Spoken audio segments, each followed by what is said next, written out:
Hi guys, it's 2023 and we're here to talk about the original Enter Bay of Michael Jordan and the KO Enter Bay Michael Jordan figure.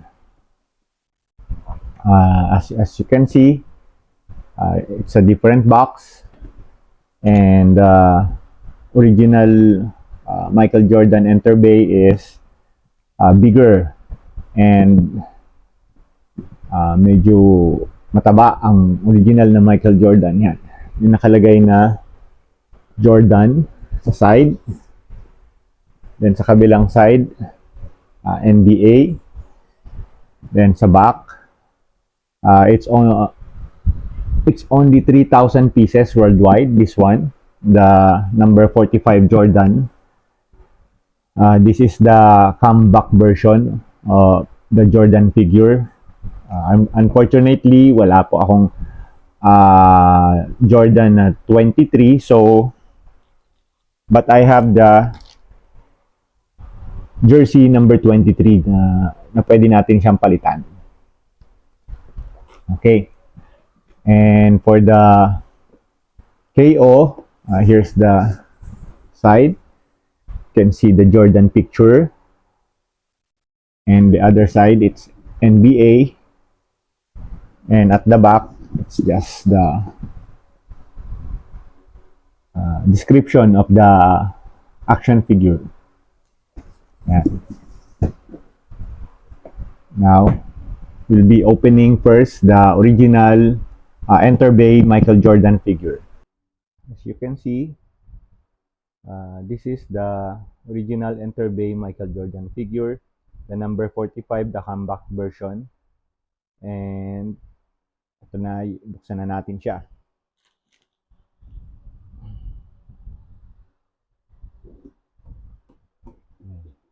Here is the inside. Yung jacket niya. Then, may extra hands, the ball, and the stand. And also, yung instruction para paano ilagay yung stand niya. Then, here's the figure itself. Michael Jordan. Yan siya.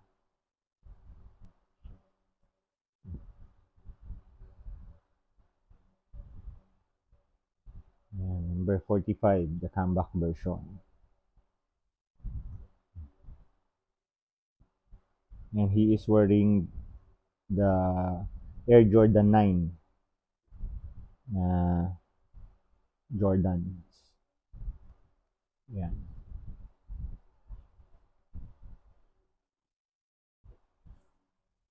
Then, yun yung jacket. Then, andun din yung bola niya. Para pagka display mo siya, hawak-hawak niya yung bola. Ayan. And now, the KO Enter Bay Michael Jordan figure. We'll open it na. Ayan. Kita, meron siyang picture sa gilid. Ayan. Ayan yung figure. Naka-plastic tray lang siya, unlike the original. Foam type ang cover niya. Ayan. Let's open it. Ayan. Dalawa siya.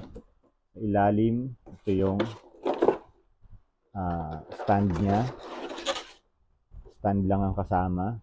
Then, ito yung figure mismo.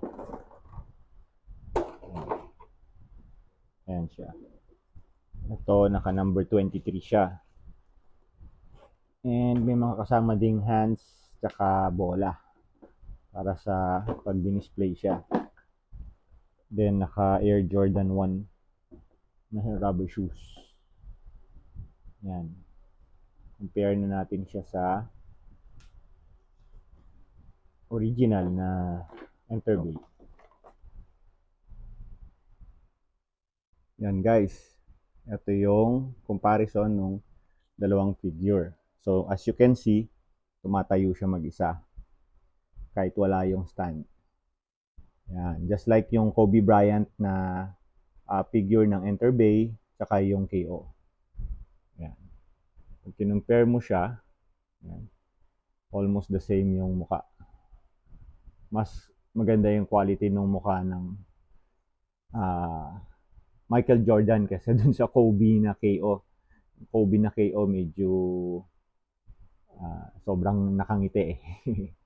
Ito, si Jordan, ito yung original. Then, sa original, pwede mo siyang palitan ng ito, yung jersey na finals niya na jersey. Meron siyang kasama na ring shorts, merong knee pads, tsaka elbow pads. Ayan. Then, pwede ring palitan ng shoes. Even naman sa itong KO, pwede rin palitan yung shoes niya. Pwede kang bumili ng extra shoes. Ito, yung Jordan 11. Ayan. Kita natin.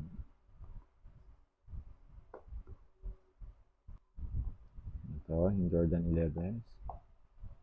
Galing natin sa box. Ayan siya. Air Jordan 11. Actually guys, tong rubber shoes, third party company to, hindi siya yung original na Enter Bay ang gumawa. But as you can see, yung quality naman, yan yung Air Jordan 11 na breads, yung black red. Ayan.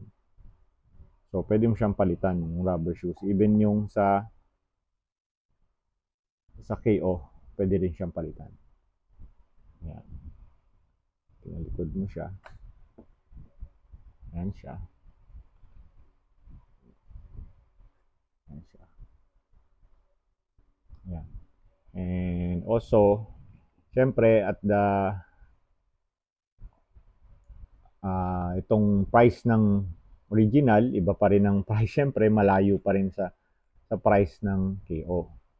Ang KO, mababa lang ang price niya.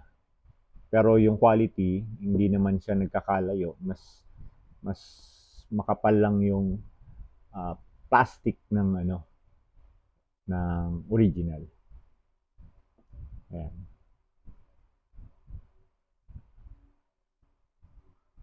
Ayan yung shoes. Ayan yung shoes niya. Ayan, the jerseys. Can open the jersey para makita. Ilabas natin yung jersey para makita mismo yung jersey niya. Jersey. Yes. Actually, yung upper lang na jersey ang kailangan palitan, yung shorts hindi na eh. Pag sinuot mo na sa kanya.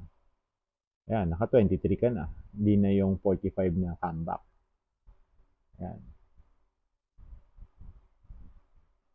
Ayan. Ayan siya guys. But yung comeback version kasi, unlike yung 23 na original na naka 23 si Jordan, medyo marami siya na ginawa. Unlike nitong number 45 is 3,000 pieces lang.